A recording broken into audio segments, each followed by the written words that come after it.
Hey, hey, what's going on? Thanks for joining us back again. Us, it's just me, but hopefully other people will show up. All right. Don't know what that has to do with you, though.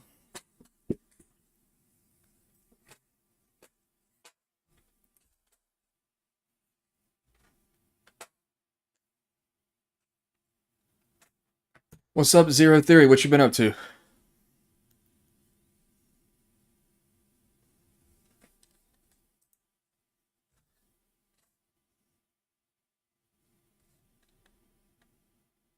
Oh, here we go.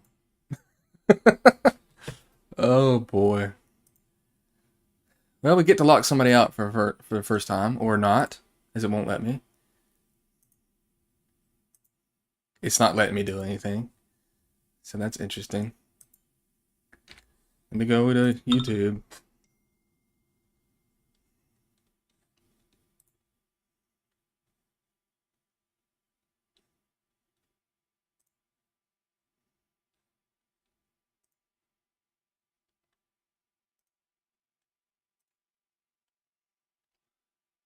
The power. I have the power of the chats right here.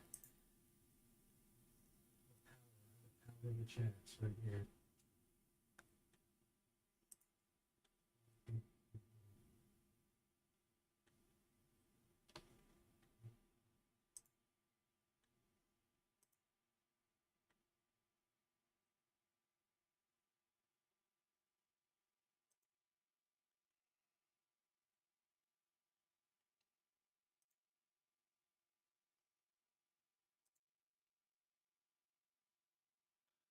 Trying to figure out how to do this now. Here we go.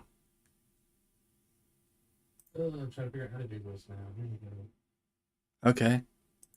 What you playing? Okay. What you playing?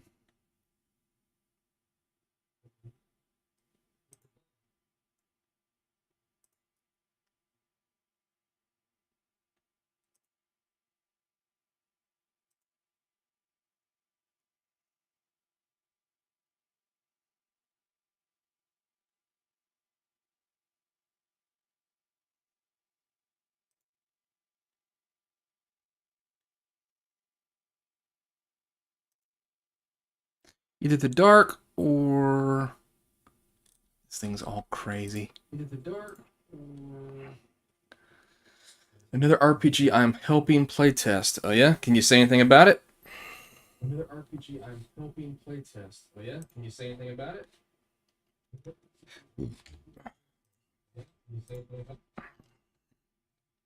There we go. Crazy. Nutty crap.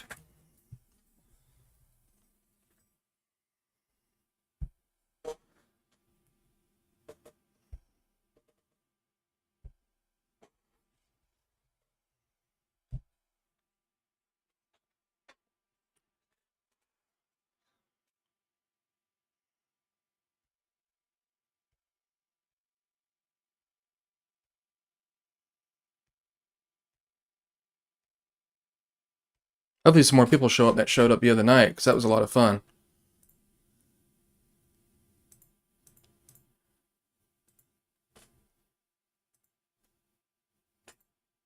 Can't believe I can't just like kick somebody out of a chat. That's so weird.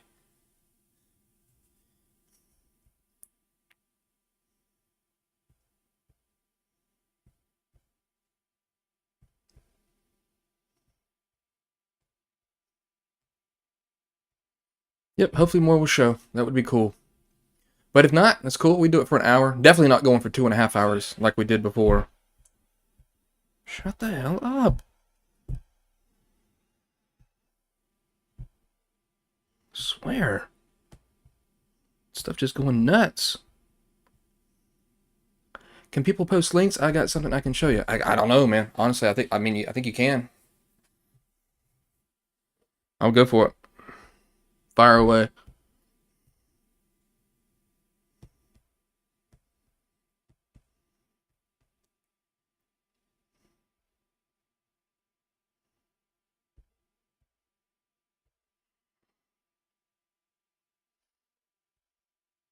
It's cool by me.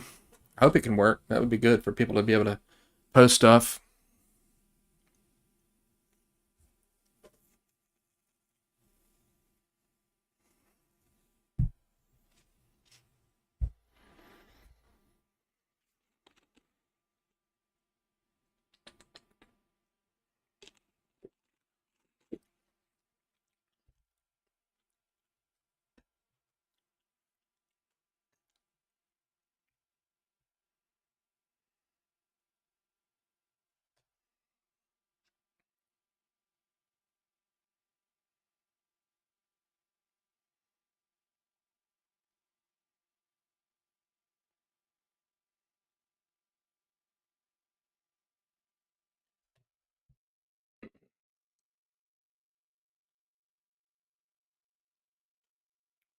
I was going to fire something up on Tubi just to have kind of while I'm talking. It won't be too distracting for me.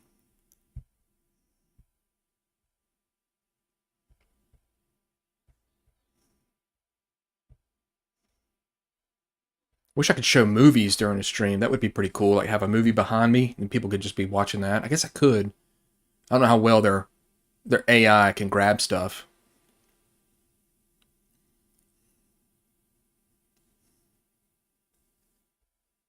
Like if it's a very small screen on a live stream.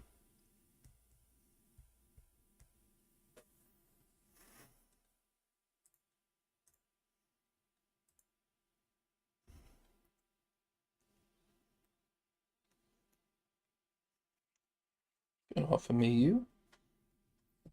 Little white thing. And then there's only certain music you can play during a live stream. It'd be really nice if you just do what you wanted. Yeah, maybe so. There probably is. Yeah, I can do a share screen thing. I just don't want it to interfere with the live stream.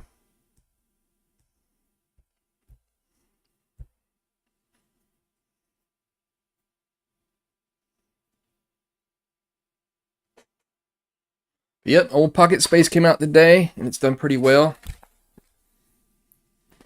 I think I got, last I checked, almost about 50 downloads, so that's awesome.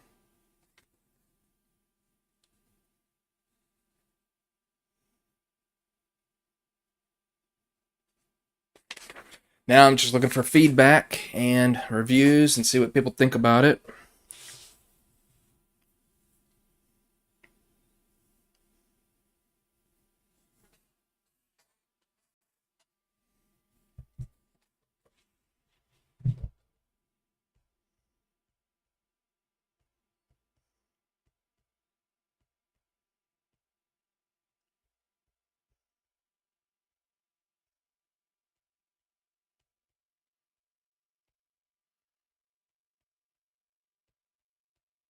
Got a lot of stuff on Tubi I need to still watch. And of course, the other night, got so many suggestions of 70s sci-fi stuff I need to watch.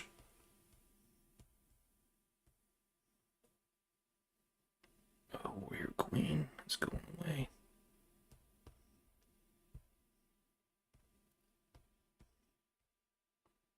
Where the hell is it?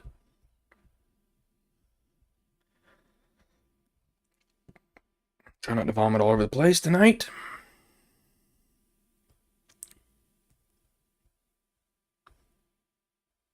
There it is. Let's start this up.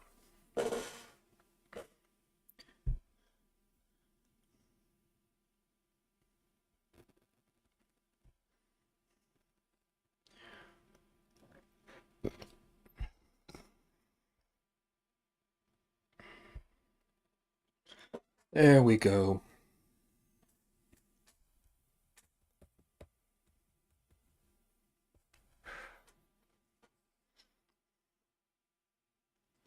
Maybe I can crank the sound up. I got commercials first. Let me see. Free $20 promo card. Massage Envy. Keep your body working. Yeah, if you got something to show, man. I don't know if you're trying to find it or what. I'd definitely like to see it.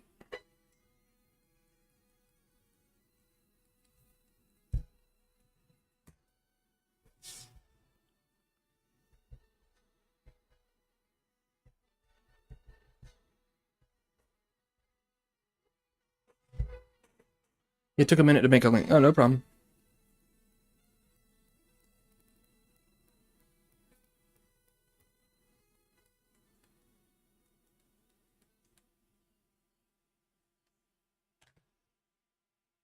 Hopefully it'll share through here. I bet it would.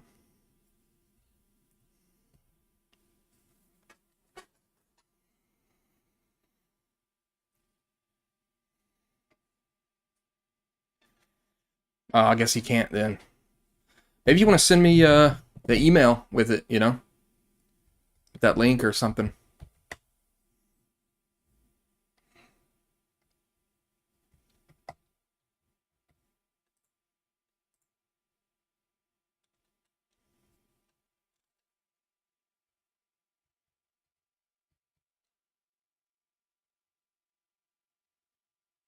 So it's is it someone else's, like a friend's game that you're playtesting?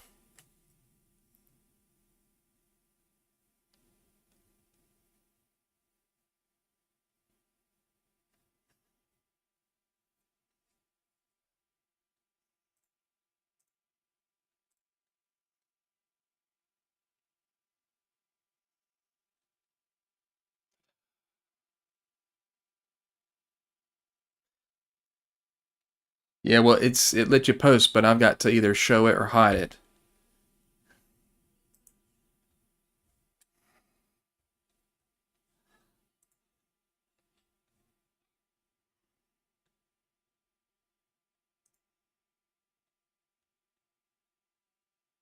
I don't have the power through what I'm doing, so show.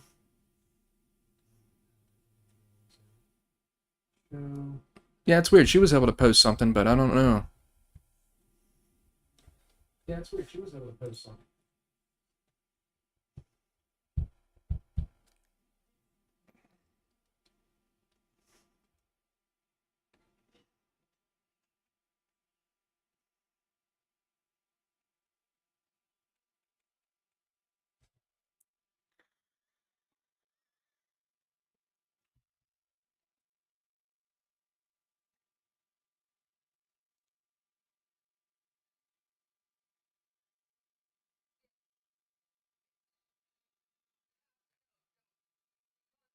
There you go. Check email. All right, let's take a look.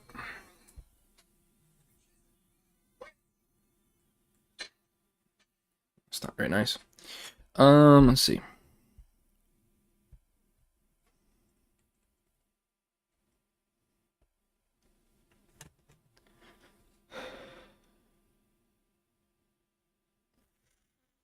Oh, sweet. Yeah, that looks great, man. That's what you were talking about, huh? With the tabletop simulator? Wow. Love it. Yeah, I'd like to see is it finished or are you still in the middle working on it?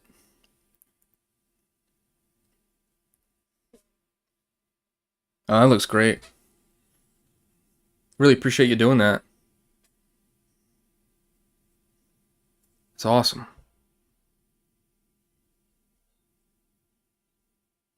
It's a work in progress, but once it's finished, I'll upload it to the workshop so others can play it. Yeah, definitely. I want to see that, man, because I'm not exactly. I mean, like my buddy, he sets everything up for Tabletop Simulator for when we play, and so I just kind of show up, join the game, and then kind of work through it. So I'd love to be able to mess around with it. Somebody reached out to me and they wanted to do it on that. I guess it was that service that Drive Through RPG had that got discontinued, and they made some stuff for that. There's also someone made a character generator. I need to find that link, but it's pretty much just like an automated character generator. You just hit a button and it randomly selects two things to create a character for Pocket Fantasy. Obviously your race and your class. So that's a pretty cool thing. Somebody, so all the people that have messed with it, another guy, he made Pocket Fantasy Deluxe, and it was like breaking down the game and making it a much bigger game outside the scope of it. But it was pretty cool. Pretty much you can get certain combat skill, can go up a certain, I don't know, I can't remember if it's you spend points or something like that to be able to get a higher combat skill. And then it was just much more. It was deluxe, much more advanced game, obviously, but pretty flattering um for him to make. So yeah, that's very cool.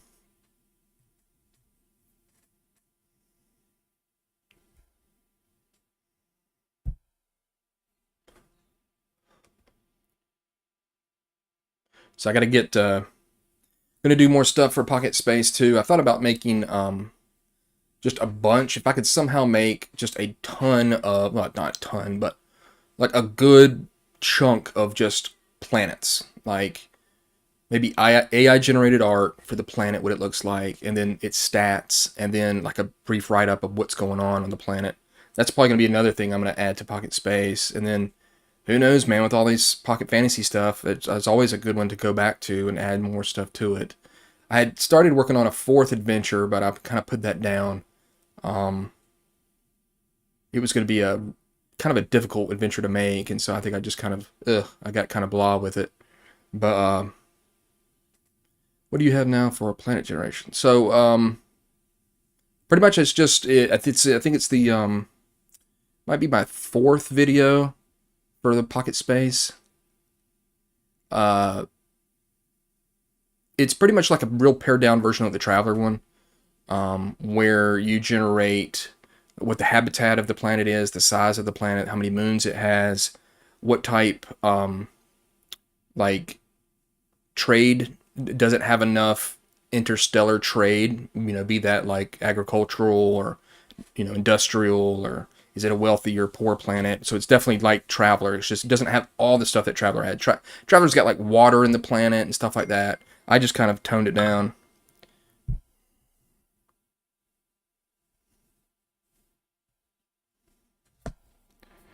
Turn this off so I no longer get people texting me in the middle of this. Yes, if you check it out, man. I really appreciate any feedback or what you think, about it.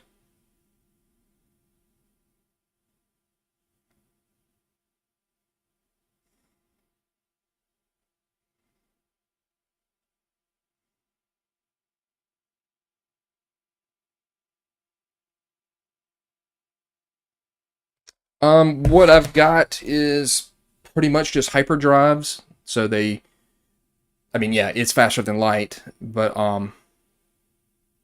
yeah, it's really ambitious to do. So you pretty much just have a hyperdrive. Yeah, that's my problem too. That was one of the beefs I had with it, was that here I've made games that are supposed to be pocket size, and now I'm trying to do space. Um,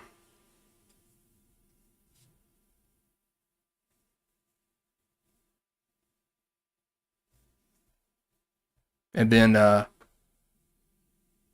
so they got hyperdrives, and they can go certain amount of. It's pretty much, again, much like Traveler, where you have a certain amount of systems you can jump to. Um,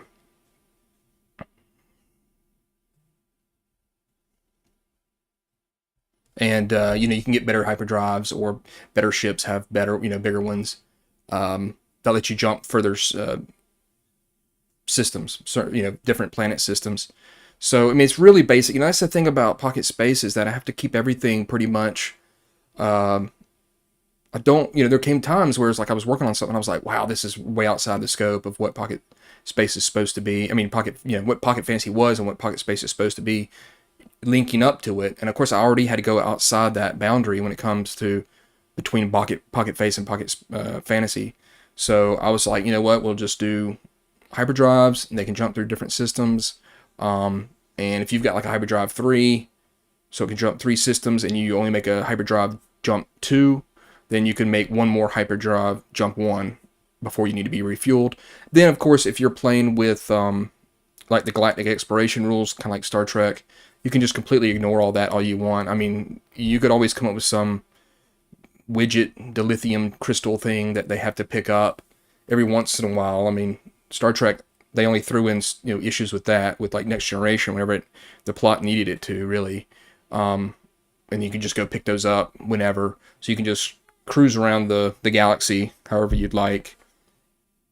So yeah, I've got a system generator, the planet generator, and I really like a lot of my tables. I hope people just don't think it's just a bunch of tables, but that's really what you need to help you generate a lot of that space stuff, is those tables. So the big decision for me is, I don't know why I think it is, but it is, to have aliens or just a human. Yeah, doing just humans is definitely an easier way to go, and so that's where I said, well, I'm gonna create, they're pretty much going to be like humans, except they're going to be humanoid in form, much like the way they are, really, if you think about it, in Star Trek and Star Wars. I mean, you've got some freaks in Star Wars occasionally. But I also have the rules if you want to make like a hut. You want to make kind of a big blobby creature, or, alien race. And just giving them some not so super powerful abilities.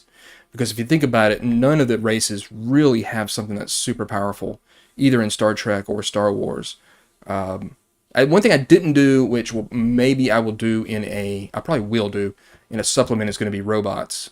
Because I talk about a little bit about robots just in like the traps, but I want to actually do a thing where you can play a robot, and how to interact with them.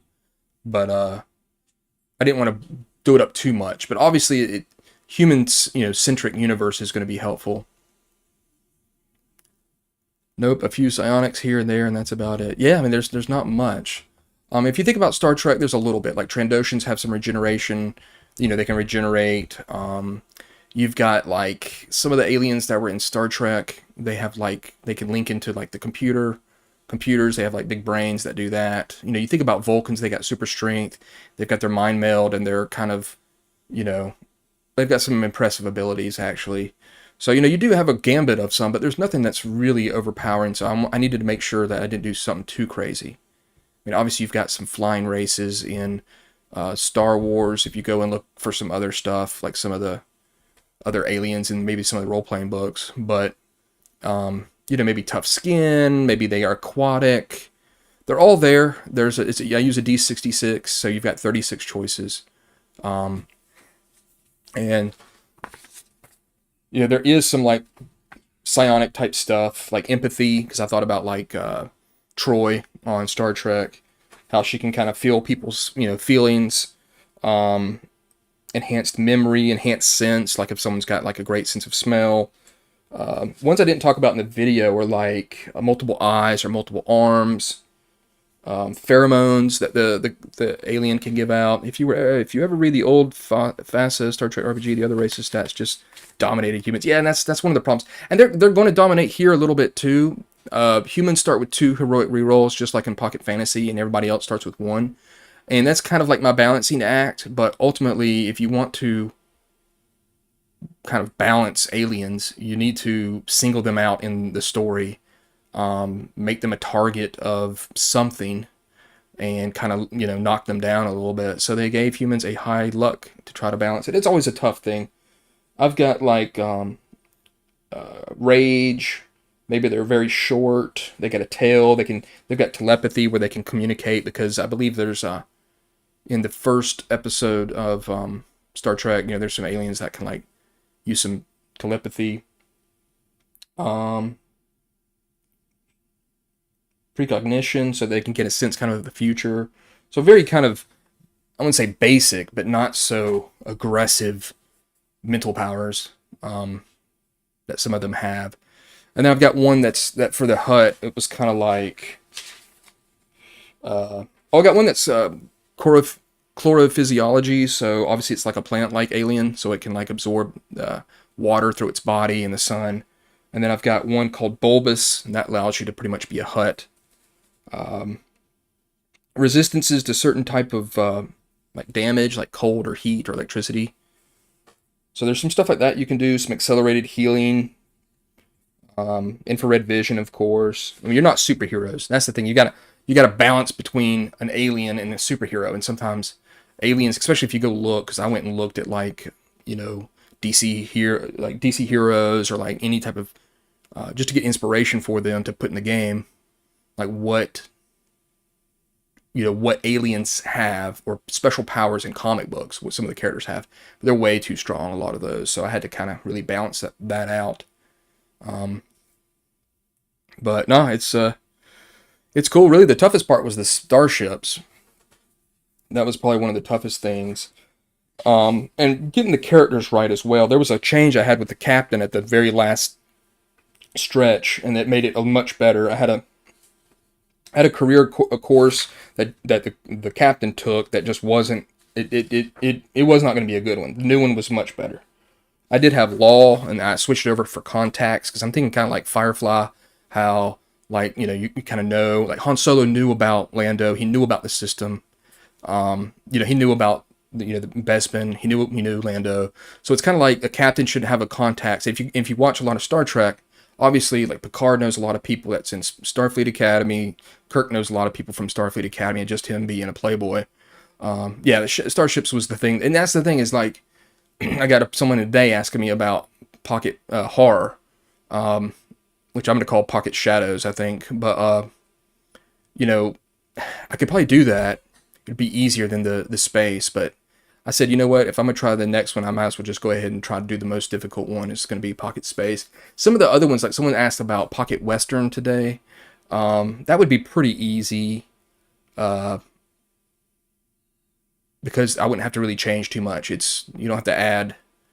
If you wanted to add, I guess, some pocket fantasy into pocket western would be, you could have some monsters and stuff, zombies and whatnot. If you want to do that route of the Weird West, horror wouldn't be too terrible. It matters how much you delve into that. I can't reproduce vampire, but apocalypse, like a post-apocalyptic setting, would be a little bit difficult just because you need to decide about mutants, powers. Are you going to have mutants, or are you going to do more of a road, like a road warrior, like a Mad Max type post-apocalyptic game? And while those are cool, I think a lot of people always want mutants and stuff like that to play.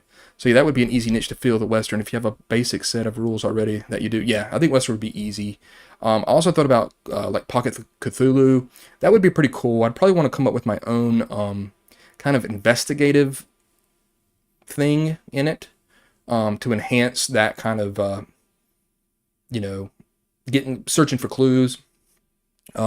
Superheroes would be a little bit difficult, but not too terrible.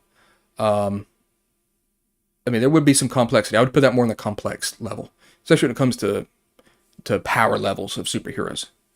And then, I could just do like you could always just do like a modern game. Yeah, superheroes are cool, but god dang, there's so many powers I'd have to put in it, and how can you pick up a car? I'm certain I could come up with something. But if I come up with this, and like I said, one thing that's great is, like you said, since you already have a basic set of rules, the basic set of rules for most of the stuff you do for combat with people is set. Now I'd have to tweak that once you go to supers, obviously. It would be easy if you had superhero classes, but that's kind of generic. Yeah, it's a little generic. That's the thing too. You want to be able to kind of create your character, So there wouldn't really be classes. It would be more of, I would have to say like, are you like an android? Are you an alien? Are you a human? Are you, you'd have to have like, those would kind of be your classes, almost like back to races. And then you'd be able to like stack on their abilities. That would be something interesting. I've got some stuff written up for each one of that. At one point, which was my brain being stupid, I thought I'd say, you know what I'm going to do? I'm going to make all these different settings, these different games, Pocket Supers, Pocket Cthulhu, Pocket Wasteland, Pocket Space. And what I'll do is when I do the characters, I'll just do all the characters for like Pocket Space, Pocket Western, or whatever, Pocket Horror, Pocket... No. That's way too much work. And because I'm always thinking about the balance, not the balance, but like just getting them right. And I had enough time just figuring out what the ones to do for space. But it is very nice that I already have the basics of the main rules for when it comes to people in combat and doing stuff set. And I just need to now take that and do something else with it. But I'm planning on doing, like I said, a selection of planets. And I want to try to do some stuff that's really different with the planets too. I'm gonna have to really delve into some imagination. I talked about Buddy Dave, and it was like any more like, while Pocket Fantasy is very basic in what it's doing, it's very generic in what it's doing. If you really want to stand out, you've got to really go against the grain and do something not outlandish, but something that's fairly unique, either in design or in the setting. So I would try to do something a bit different in a lot of those. So yeah, I don't know. I've got a couple other ideas I've thought about, but what I'm gonna do for this is do the planets. Maybe I'll actually spotlight and create a couple of races. Yeah, it's definitely hard to do different. That's for sure. Maybe take a couple of the abilities and actually create races that people can plunk into their game with names. So if you've got to create your own, then why not, if you can, shortcut that and go ahead and grab something that's unique, that's not Klingons and Vulcans and, stuff like that. So maybe that would help people if I went ahead and made some for them. Which, by the way, the other night, dude, when I was done, my voice was all messed up. The next day, it was all like scratchy. And I'm sitting there thinking about it. I talked for 2.5 hours. And if I was running a role-playing game at a convention for 4 hours, that's almost double the time. How the heck did I used to do that?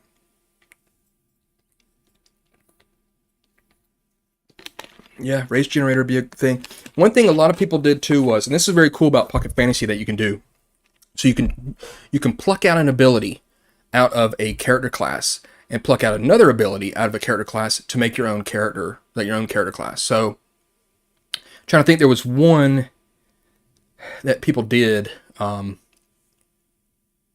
where they just took two out and they were able to come up with pretty much their own. It was like an elementalist or like a something like that, and I thought that was pretty cool. Like 4 tables, an advantage, disadvantage, and some stat plane or skill plane. Yeah. There's a lot to be done with it, but I definitely have got to support. I'm not doing the cards this time for Pocket Space. The cards are really cool. I don't know how much people use them. I know some people have. They're not going to be as useful because the game and the genre is already so open. Maybe if I create characters or one thing would be cool would have, if I do make cards, I'll definitely do planet cards. That way you could just go and pull a card. I just thought of that. That's pretty cool. Picture of the planet, its stats, write up about what it's about. That would be awesome. That would be very helpful. That's something I'll probably do. I need to find out how to do drive-through RPG cards, like drive-through cards, and actually make real cards. That would be great, because you could just pull a planet. You come into a new planet. What's the planet in this system? Yoink, there you go. Make a bunch of those and create something a little bit different. So that would be cool. Then, like I said, maybe the same with the races. Like anything I create that's going to be... And I guess I should at some point work with some sort of like narrative. I've got a bit of a background for the history of Pocket Fantasy. Like if you want it to be cohesive in a world, like what's going on, like why are these creatures in these dungeons. I wrote something up when I originally made Pocket Fantasy. I just never put it anywhere. I think the only place I put it maybe was on Google Plus. But maybe just a story. But like when it comes to space, I just don't want to do something that's the same old thing. Oh, you've got a big military type, empire that's taking over. That I can't do that. Yeah, I don't know. It's tough. It's tough to make something generic, but then also say, hey, here's something different. I'm going to start talking, start burping like a crazy person. Well, I'm surprised none of the other people have made it here tonight, but it's all right. I'm glad you showed up so we can chat it out. Were you able to see like the preview that it was going to be up at 8:30? Because a lot of that stuff is new to me, like posting stuff or, when you say, hey, you're going to do a live stream, you schedule a live stream, when that's going to show. I can't really see what other people see sometimes.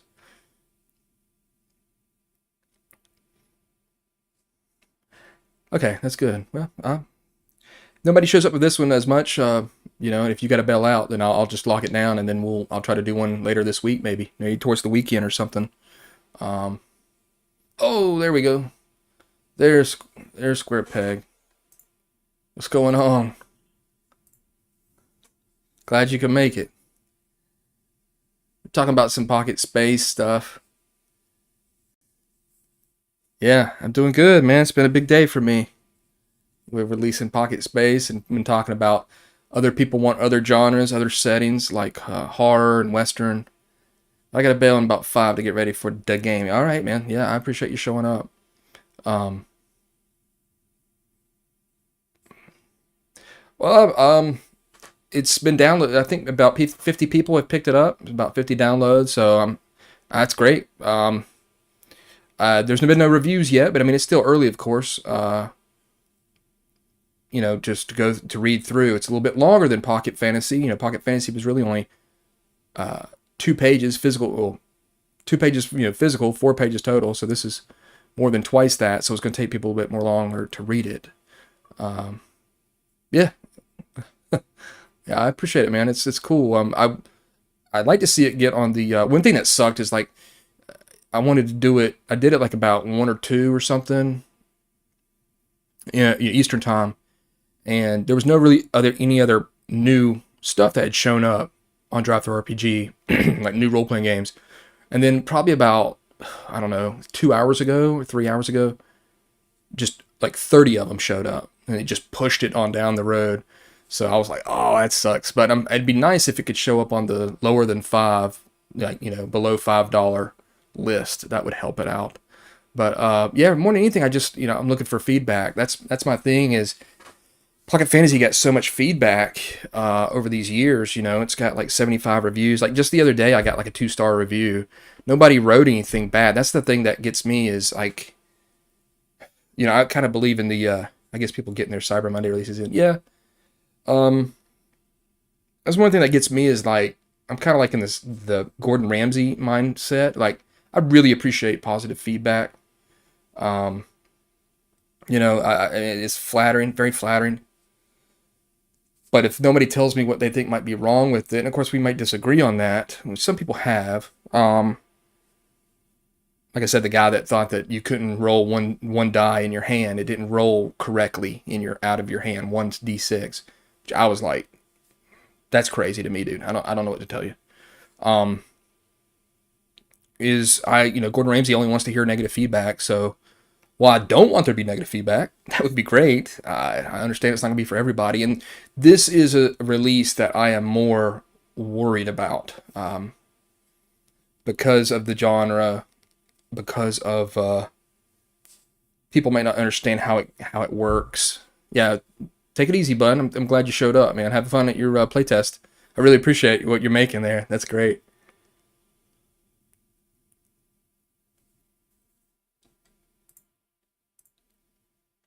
So yeah, I'm a little bit worried about this release, and it's fine if people have problems with it. But if they have a problems with it, or they think it could be better, that's what I need to know. So like, let me know if there's something you think could be changed or it doesn't work correctly, because this has got a lot of math, not that you have to do, but a lot of math that needs to work just in rolling dice, coming up with numbers, especially with the Starship combat.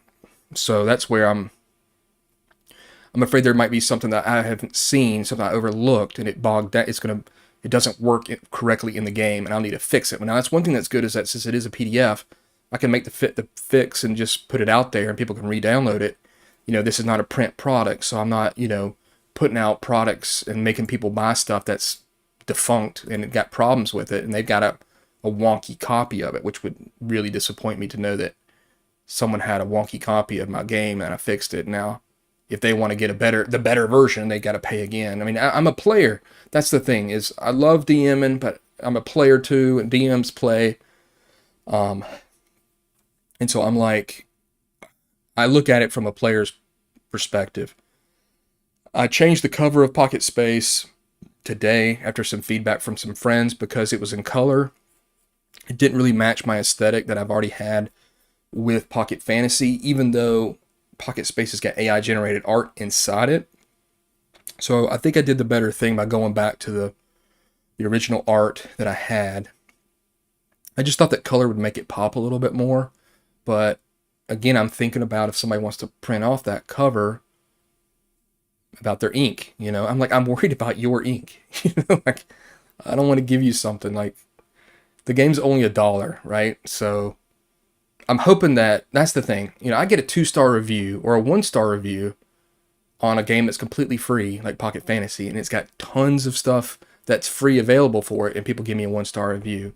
And that kind of hurts a little bit. You know, it's like, look, man, it was free, and you want to give me a 1-star review, but no one will do a written review to help me out when it's bad, or they think it's bad. I don't know what that deal is, but like I said, the other day I got a 2-star review, and I'm like, it's a free game, and I think people got to play it first.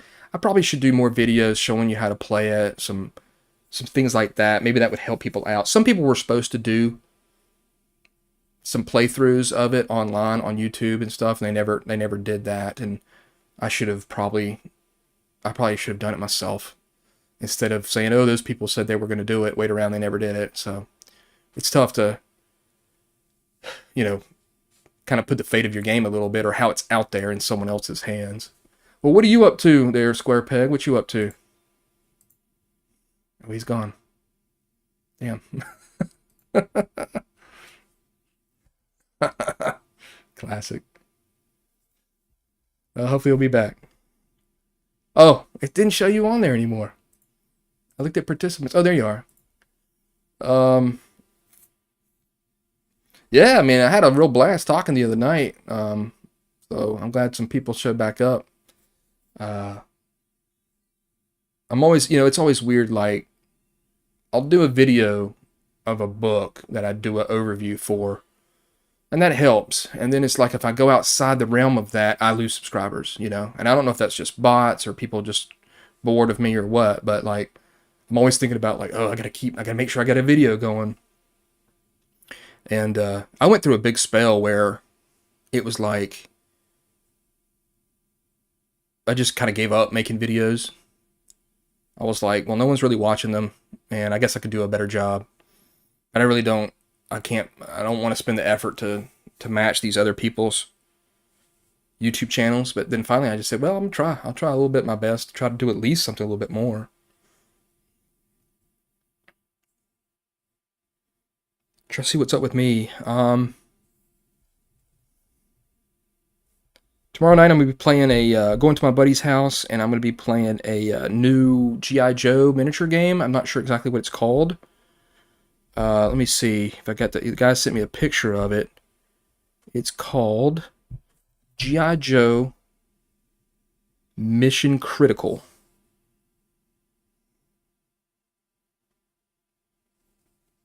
He's already got it like painted up. So there it is, G.I. Joe Mission Critical, as much as you can see it on my phone. So I'm going to try that out. He's a really good painter, so I'm looking forward to seeing his paint jobs. And he loves G.I. Joe, so I'm certain he'll give it the love that they deserve. I got the movie Sorceress on right here. I sold a 3D printer on Facebook Marketplace, and so close to dropping it off at the person's home. Just need to get paid first. Well, that's cool. Are you big into 3D printing?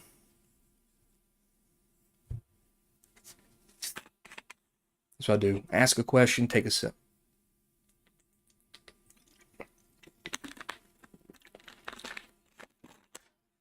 Because I know 3D printing is something I'd like to get into, but from what I'm aware of, from people I've talked to, like it's no just plug and play. I'm super into 3D printers and 3D in general. That's great. I know a guy who's really big into it too. He actually works for a company, I think, who does 3D printing stuff. He makes like wooden books, like he takes the covers off the books and makes wooden covers. He also makes like dice towers and stuff like that. But yeah, I got a friend who picked up one, and it was one of the what's the two types? I guess the one type's like with the liquid. He got that one, and he just was like, wow, this is a lot of work. You get a lot of time and effort. Like, if you're into a video game, or you're into a board game, or a role-playing game, like, you need to have that same passion and drive to learn about 3D printers and do them right and be okay with the ups and downs and the failures of 3D printers when you're learning how to do them. And if you're too busy, and yeah, resin printer, yeah, that's the one he got. I think he, I don't know if he sent it back or what. But because he was like, you know what, I got 2 young kids. I can't put. And he's got like his job, and he's taking online classes and stuff. He's like, I can't put all my mind onto this. But That's awesome. I'd love to be able to do some 3D printing stuff, especially for like board games, like inserts and stuff like that. I think that would be awesome to like make my own inserts and tokens for games. Make better versions of tokens. That would be great. Resin printers are not safe to have around young. Yeah, he was going to have to keep it out in his garage, I guess. And that's the thing too. I guess it's like anything. 3D printers only get better as the technology gets better. People get better at using them. So, uh, yeah. And then you got like the filament ones, right? That one, I don't know exactly what their other ones are called, but I know that resin does like the really, really detailed stuff. They're just harder to use, but or more intricate, I guess I should say. And then there's a lot of errors and problems that could go along with it. So you've got to really commit yourself to 3D printing. So kudos to you if you're all about that. You got a resin printer? I have a plastic printer, which is good enough for my needs. Hey, there you go. That's it. Um, that's probably what I would get too. The resin seems like a real pain. Not a pain, I guess, just more dedication in every sense. But they put out some really good looking stuff. I hate. I got like this Monster Apocalypse game given to me, and like I tried to do some shaving off some of the flash that was on there, and I hated shaving off that resin. I was like, oh, this sucks. It's the first time I've ever messed with like a resin model, and I was like, ugh. Like it gouged like a huge portion of the model off. I had to try to fix. I think I cut off a foot of like a little creature. I was like, ugh, because I barely cut here, and the whole thing like ripped all the way over there. But yeah, I'm certain as time goes on, man, those 3D printers get more and more. So what do you make with yours? What do you do with them? Like what's your needs?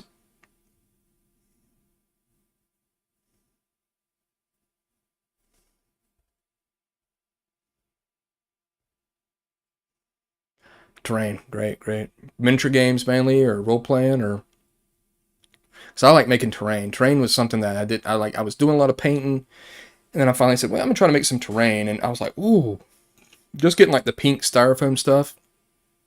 Oh, this is really fun because you don't have to worry so much about being meticulous about little tiny things.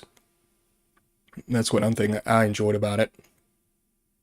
Miniature games and role playing games. Oh, that's great. Yeah, that's probably all I would need for it. And like I said, in inserts and tokens, those are the things I want to do. I'd like to be able to have one of those machines that can make like acrylic tokens, but I know they're pretty expensive. I'd like to be able to make my own acrylic tokens for board games and card games. That would be awesome.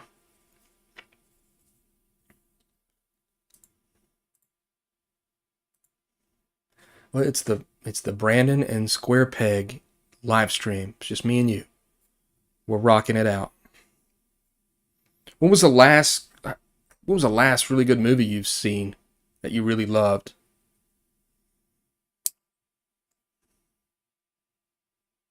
Because mine was probably The Northman.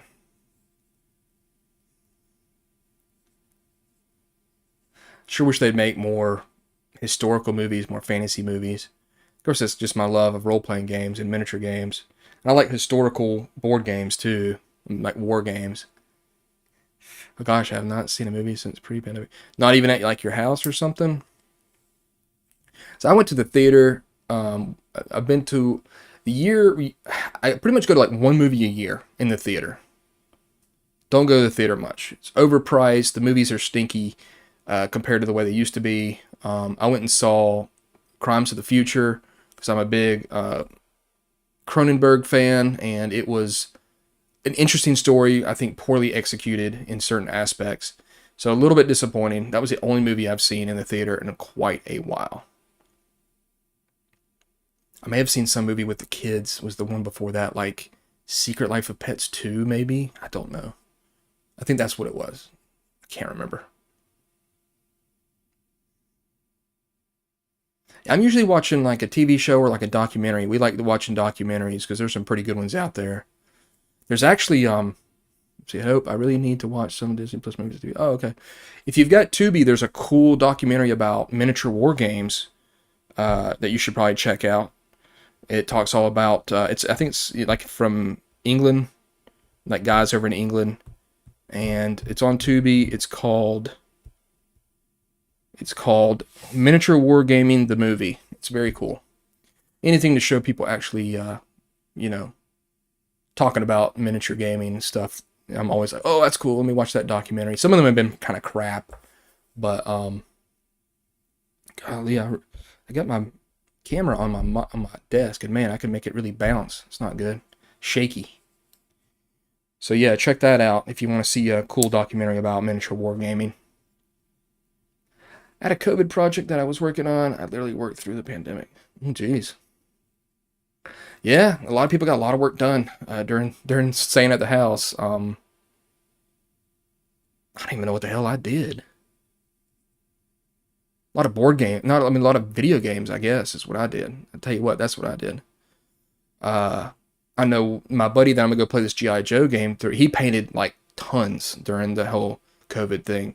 Like since he was locked down at the house, I mean he painted a bunch of miniatures. The um, Marvel United game and like Marvel Crisis Protocol. He just painted and painted.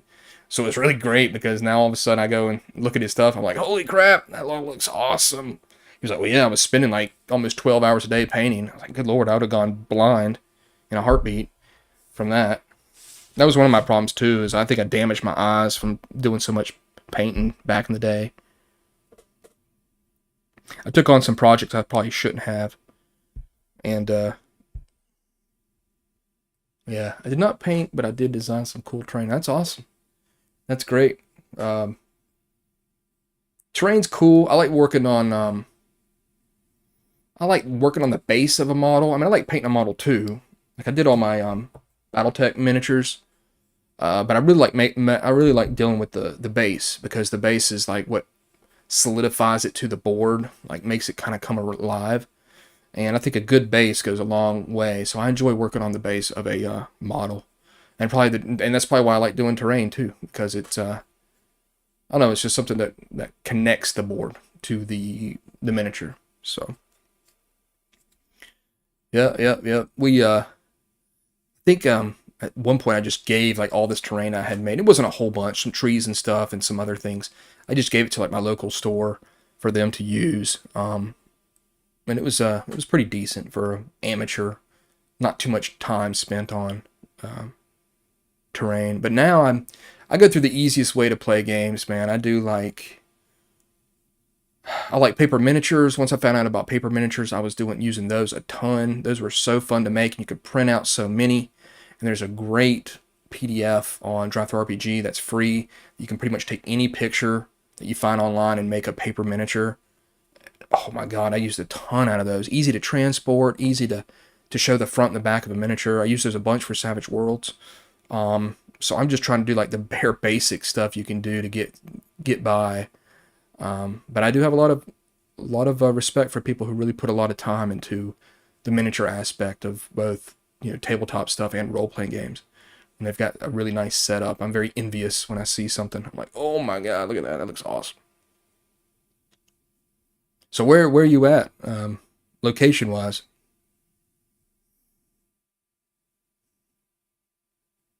I know somebody told me they were from up north the other night, but there were so many people talking about stuff I lost track. Oh, Utah. Oh, that's cool. That's cool. That's some beautiful area over there. I been to Colorado. I was born in South Dakota, so I like kind of the Midwest and out that way. I'd like to take the family out there to see like the Rockies, see the real mountains, the big mountains. But no, I've seen some stuff in Utah. That's really pretty. And I actually placed one of the elder gods in Weird Frontiers under like the salt flats of that area out there. So pretty cool. Don't hear too much about Utah other than the Mormon thing. But yeah, I'd like to go out there. Some nice, beautiful, beautiful area out there. Like all those states are just gorgeous to me. I like the mountains. I'm more of a mountain person myself. Y'all get some pretty fierce winters where you're at, or what?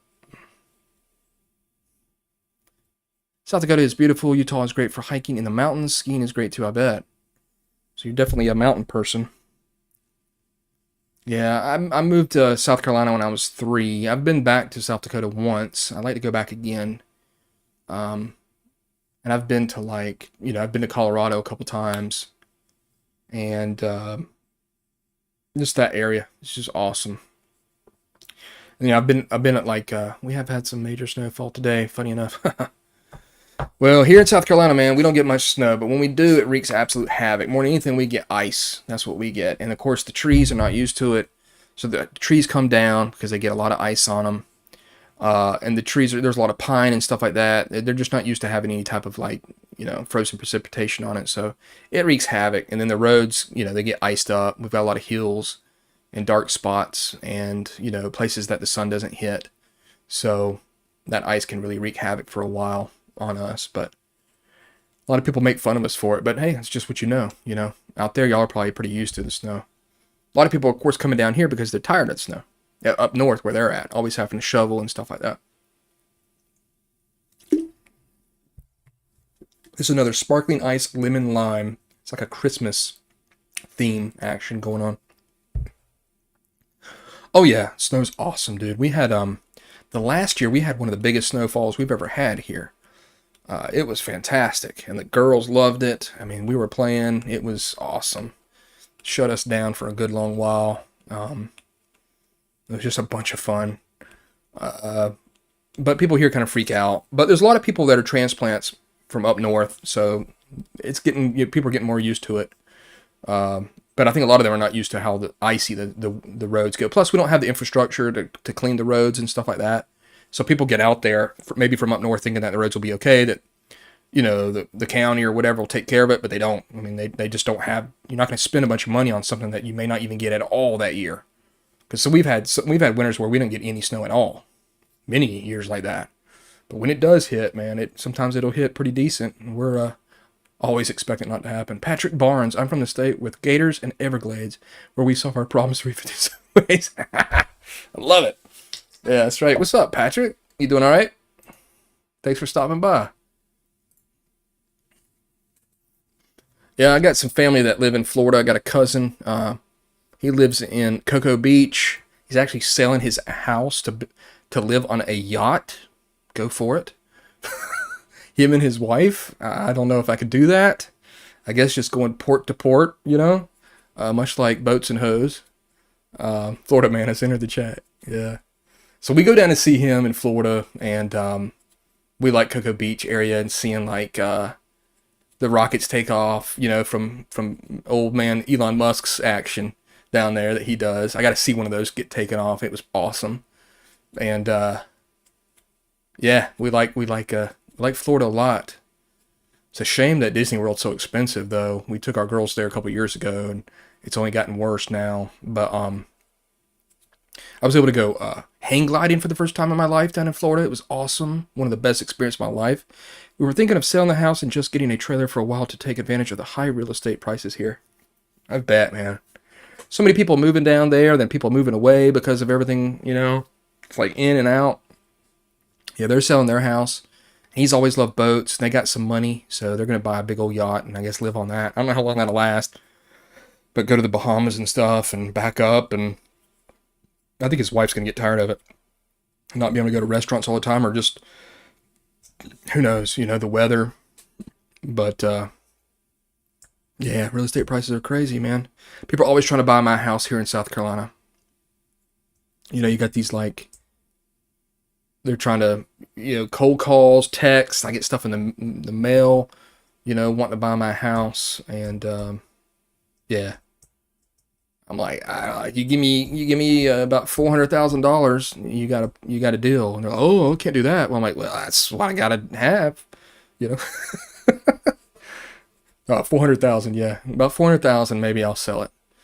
But it's gonna just, at some point, they're always making new houses now, so it's all new construction. So they're just gonna build, and after a while, they won't have any more area to build, so they'll just, I guess, try to move on to someplace else. And there's plenty of places like that they can move on to. But so, Patrick, what's up with you? Were you on the stream the other night? I can't remember. Honestly, I can't remember everybody that showed up. Good thing 400,000 isn't what you had to have for a pocket space. Yeah, that's true. That's definitely true. Yeah, I'm hoping to hear some sort of feedback, either good or bad. Of course, I'd like to have good, but I understand if people have a problem with it. But Patrick, I can't, like I said, I can't remember who was on the stream. Were you on the stream the other night? Were you able to show up? Yeah, they always build upwards, kind of like a cyberpunk type world, you know, where we start building stuff above us.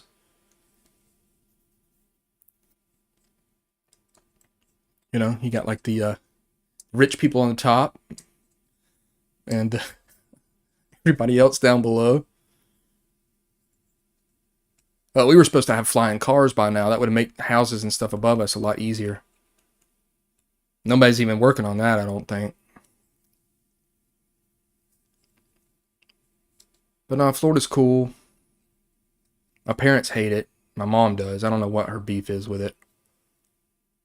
I like it. I mean, it's hot. She don't like the hot and humidity, which is weird because I know a lot of older people like going down there for the weather. But nah, it's always been cool to me. Like I said, hang gliding was awesome down there. That was one of the coolest things I've ever done in my life. So,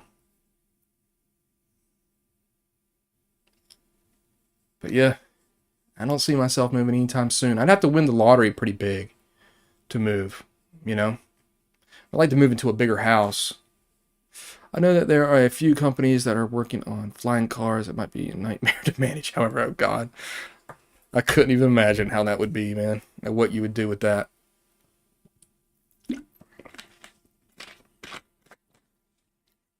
Well, that's the thing is like, even back then when we thought we would have, I don't know who really thought there'd be flying cars. I have Pocket Space, my drive-through cart now, but haven't checked out yet, so I have no feedback.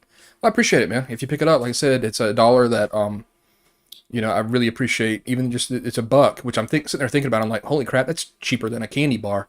And I could have done more for it, I think, but honestly, I just want people to get it. But it's also going to help me pay for putting out more products for it. Because I was talking earlier about some of the stuff I'm going to do for Pocket Space, like a collection of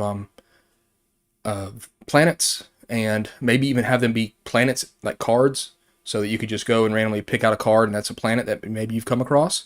So, and kind of like adventure cards for the adventure ideas for Pocket Fantasy, you would have that with planets. And then maybe make a couple of absolute, like, actual alien races with names and stuff and histories. You could also do that as well. So, like I said, it's just $1, but I really appreciate it. Yeah, I was talking with that with Zero Theory there before he left.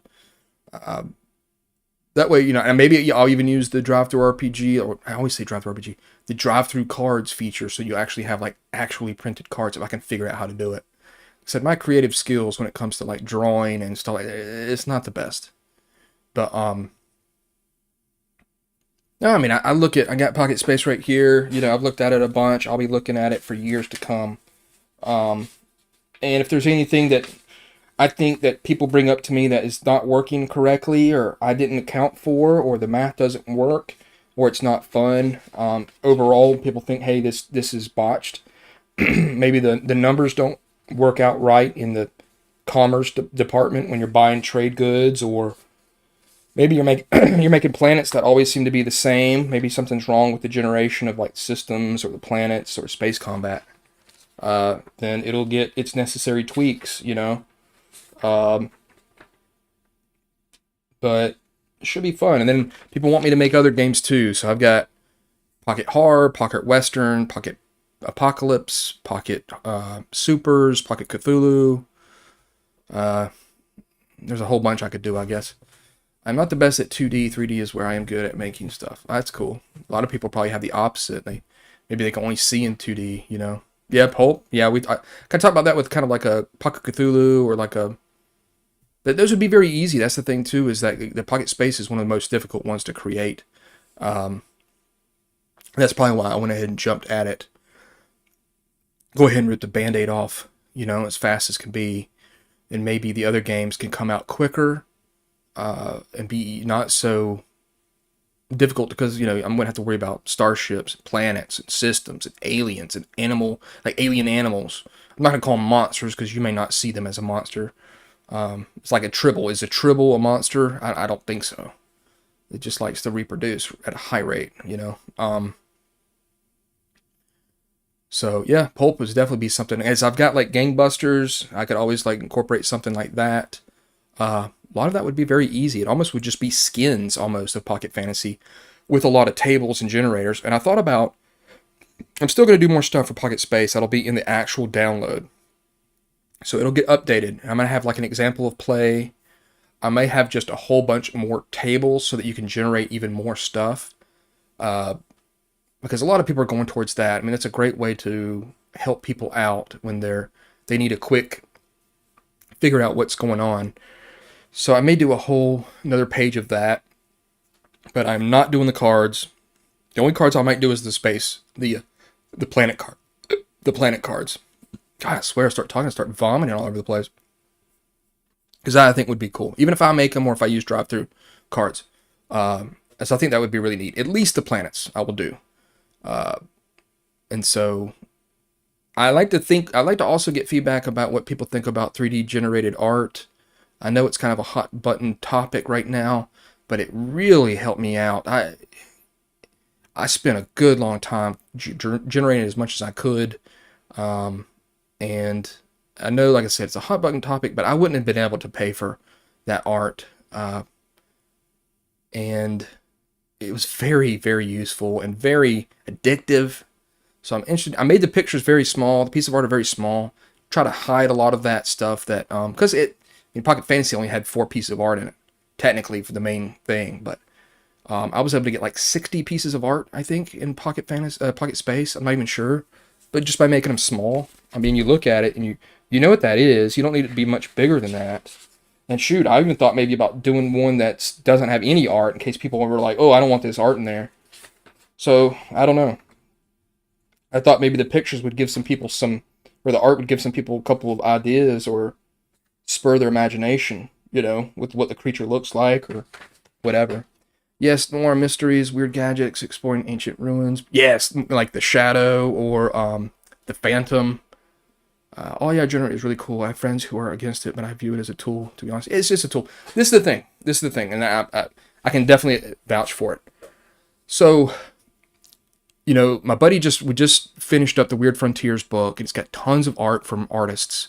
And many of those pieces of art are not exactly the way that he wanted them to be. And he had to work with the artist over and over again, try to get it exactly right. So that's the thing, is that you can take AI-generated art in a certain direction, but if you've already got something written and it's in your mind, when you try to put it in an AI generator, it never comes out the way it seems like it's in your mind, no matter how good you are at the prompts. And you got to do the work. You got to figure out how to do it. And it's just like, it's like fishing, but you're fishing for the exact great looking fish with this looking scale color and weight. And it never comes. And you've just finally got to be like, you know what? I'm going to eat these fish that it gave me. So it's great going forward. It's not great going backwards, but it's only going to get better. And it helps a person like me be able to maybe make a better product for people, charge $1. I mean, I could have charged, people said I should have charged $3-4 for this. But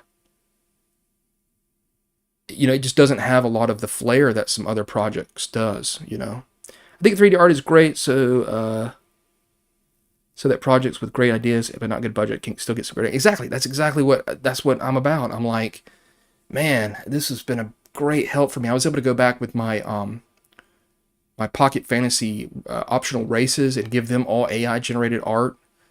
Maybe make that product a little bit better. And like I said, it's not perfect. A lot of those pictures are not exactly the way I want them to be. But Stable Diffusion, which is one of the open source AI art generators, just released version 2.1, and it's really powerful. Cool. I've only tried Midjourney, so maybe I'll give that one a look too. But I paid for like a month of Midjourney, and I was able to print out like tons of art. I mean, I just pumped it out, and a lot of it, like I said, is not perfect at all. It's a laborious project you got to do. And if you can hire an artist and you tell them what you want, they do the work, they send it back to you, and you go, okay, yeah, that's kind of it. Here's the money. But sometimes that artist can really get exactly and then some, and it's even better. Now, granted, there was some pieces that the AI did that I was like, wow, that's even better than what I thought I typed in. That's exactly what I want. A lot of times it wasn't, though. So it was like, okay, start over. And then all of a sudden you're like, okay, that's a good piece of art. Cool. And then all of a sudden you look over at it and you're like,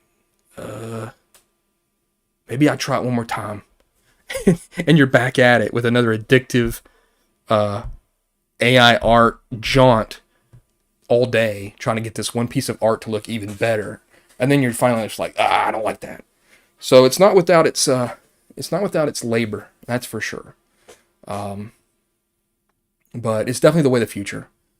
I mean, movies are going to be using that in posters, in cover of game boxes. You're going to see that it's only going to get better. They're going to fix the eyes. They're going to fix the hands.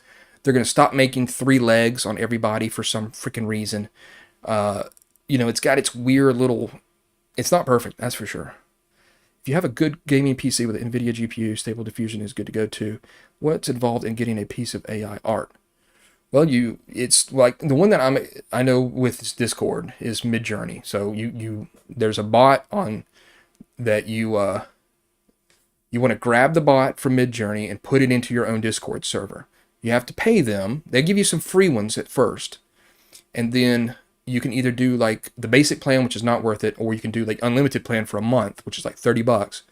And then you put in prompts. You type in prompts like, I want it to be like space, grayscale, or not grayscale. I want it to be, a ship above a planet in the darkness of space.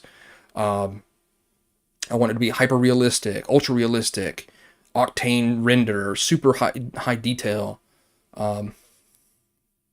Yeah, if you go and do Midjourney, that's the one, like I said, Stable Diffusion, I've heard about it. Those Stable Diffusion and Midjourney, like the top two. Go check out the only one I can tell you about is Midjourney, because they let you mess with it for free for a little while, let you try it out, and you can see what other people generate. If you don't take that out and put it in your own Discord server, you're gonna have to see every time what people make, because a lot of these people are all in the same chat, in the same server, and you see all their stuff they're creating. But you can get some ideas about prompts. It's all about those prompts. You got to get those prompts down right. I was just wondering, how much can you specify? You can really specify a lot. And if you know how to really talk to it, and there's a lot of guides out there and websites telling you how to use prompts, you can take a prompt and like multiply it like multiple times in the renderer, so that it actually makes that feature like much more stronger in your piece of art. But really, it's a roll of the dice, but you'll be very amazed sometimes at what people can make. Almost photorealistic stuff. Can you tell it to use a certain style? Yes, you can tell it to be like Frank Frazetta. That you'll see that used a bunch. Any type of style that's an artist type style, it'll use, and it's only going to get better at that. So like if you put in space something, it's going to use like a 1960s, 70s aesthetic. So you have to kind of really point it in a certain direction.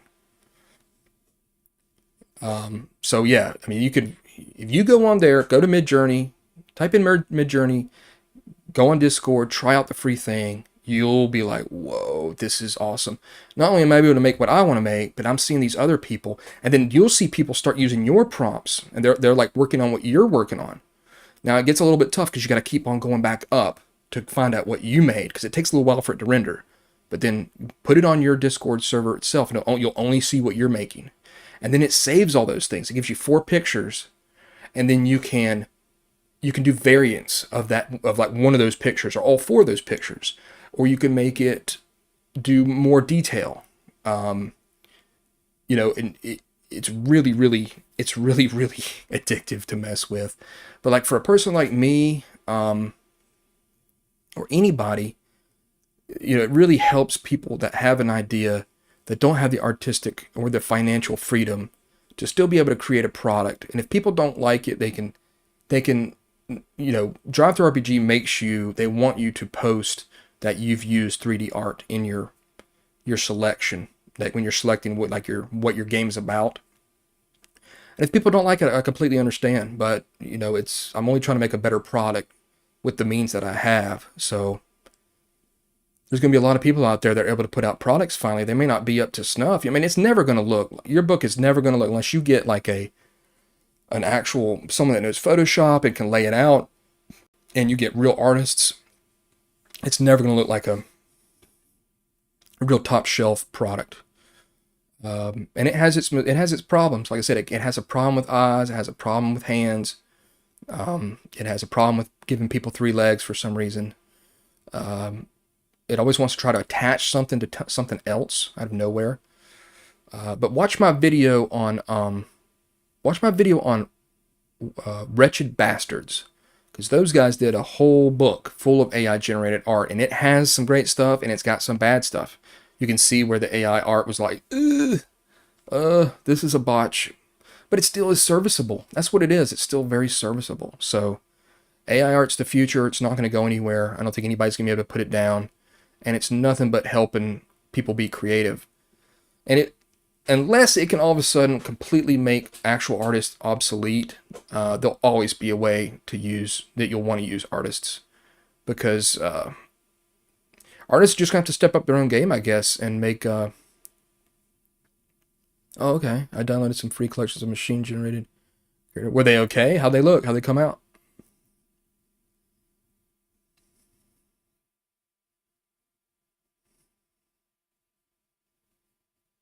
I mean, shoot, I could do a stream once I get. I canceled my thing once I did a month. I canceled it. I was like, this is too much. I'm on here all the time. I could also I could generate it in real time here on one of these streams too, to show people how it works. And sometimes I get very frustrated. I'm very basic with the prompts, but it still pumps out pretty good. They blew me away, but I don't know if they were like 20 pigs out of 50 or 20. They're probably about 20 out of 50, or maybe 20 out of 200. But the people, it's all about how good you are at the prompts. So it does take skill in that sense, because there's some AI generated art that no way that I was able to make with my prompts. And I got frustrated. But sometimes I would just type in just the very basics, and it would pump out a pretty decent piece of AI generated art. I was like, that's all right. And then from that piece of art, you can then tell it to make a variant, and it'll change some stuff up. And then from those, you can say, ooh, I like that one. Do another variant. Okay, I'll pick that one out. Now render that at a higher detail. So it'll render that out. I'm like, that's not too good. Let me go back up here. Okay, I'll take this one. Make variants of that one. Render that one. Make it more detailed. So it's just like a constant up and down. Like, okay, that's the way I want to go. And if you're really good at it, you can make some hyper realistic stuff. So definitely check it out. It's definitely the way that a lot of people are going to be doing stuff, and you're going to see that on tons of stuff.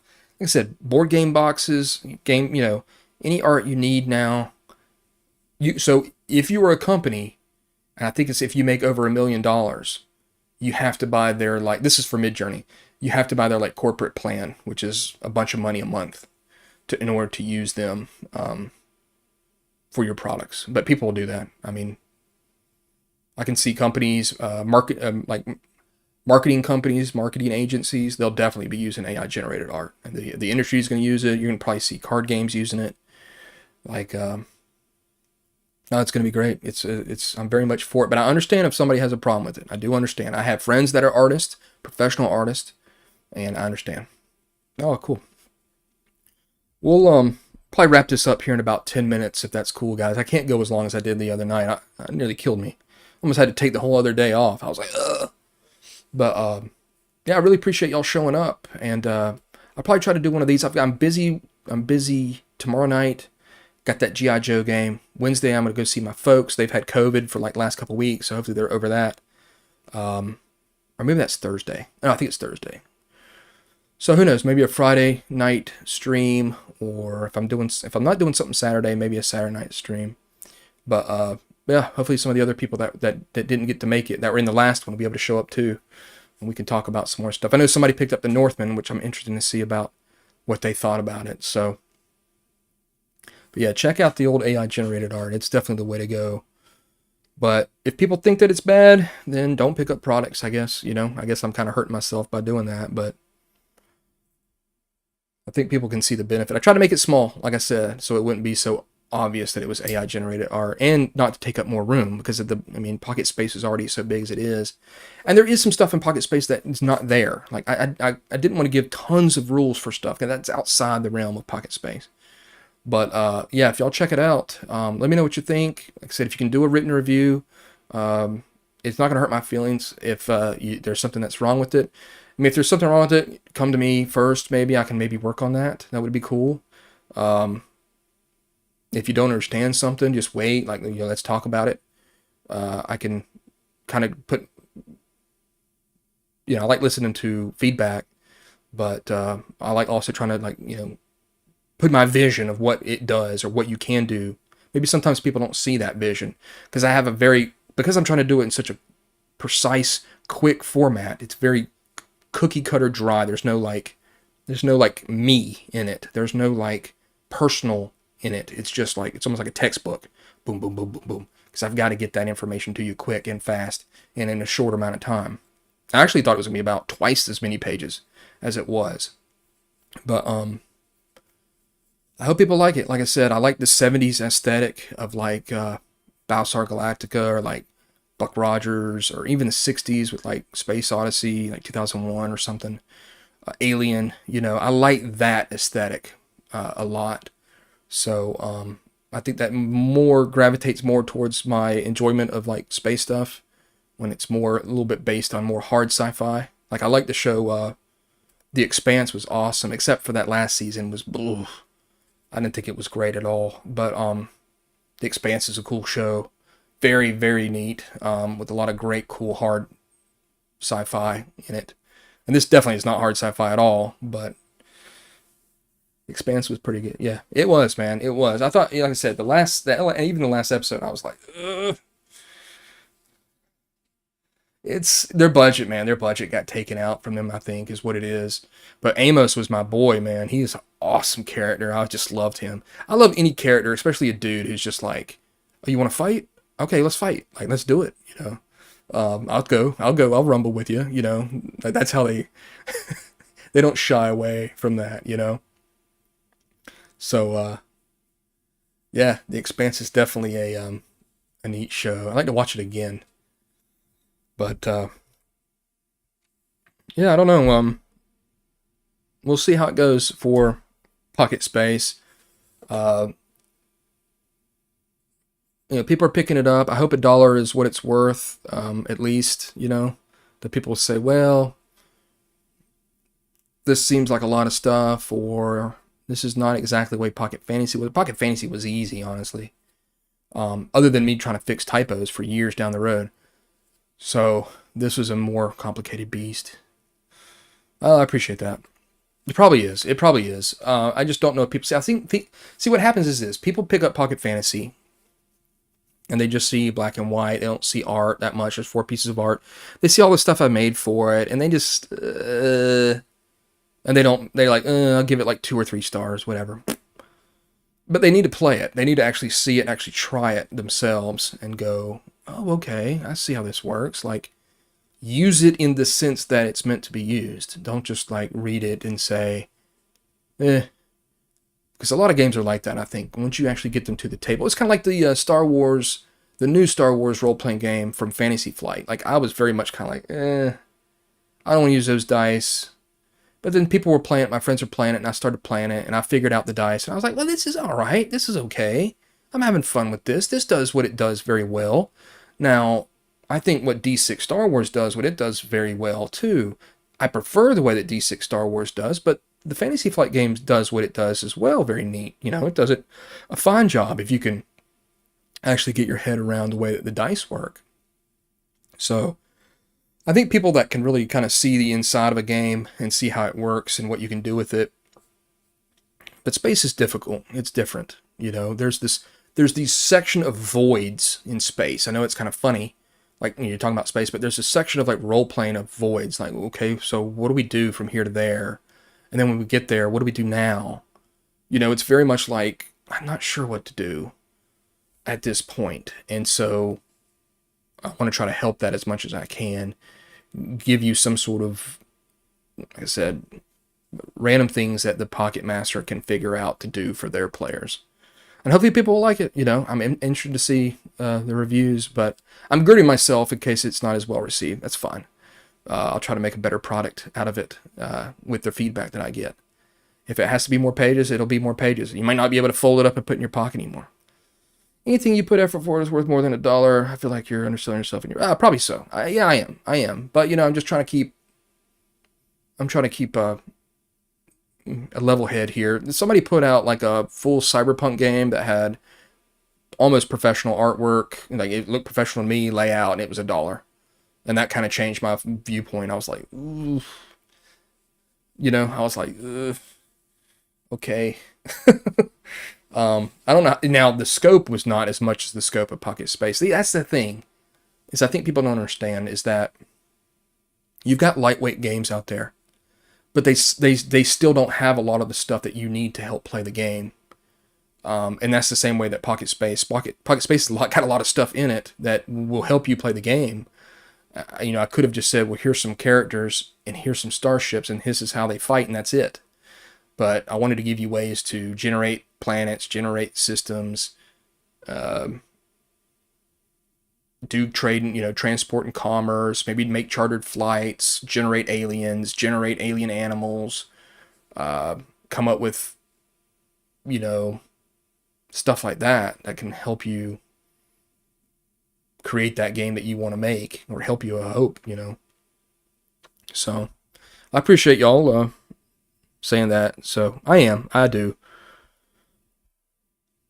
But it's tough, Pocket Fantasy was made a long time ago, and I'm afraid that, there's some people are like, you missed the mark on this one compared to Fantasy. And I'll be like, oh, well, what can you do? I tried, I've got some parameters that I've put up when I made Pocket Fantasy, and it's tough to keep them within that parameter with the genre of space. So, well, unless there's anything more, guys, I'm gonna lock it down here. We'll try to do another one down the road. I really appreciate both of y'all, Square Peg, Patrick, showing up.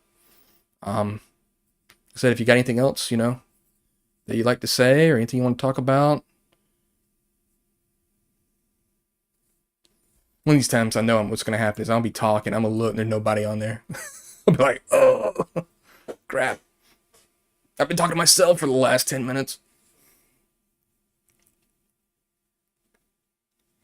I'm watching the end of Sorceress here.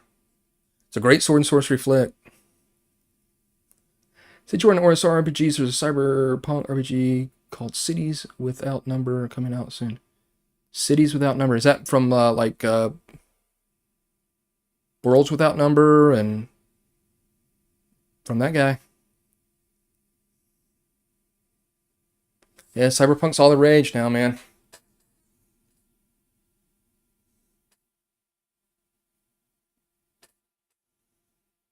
Yeah, he makes some great products. Makes some big old books too. They're expensive on Drive Thru RPG, but people really like them. Was it like Worlds Without Numbers and Stars Without Numbers, I think, or something? That's cool. Yeah, I'll definitely look out for it, man. I appreciate it. Give me a heads up about that. So, all right, bud. I think it's just me and you now. So I'm gonna call it a night, dude. I really appreciate you showing up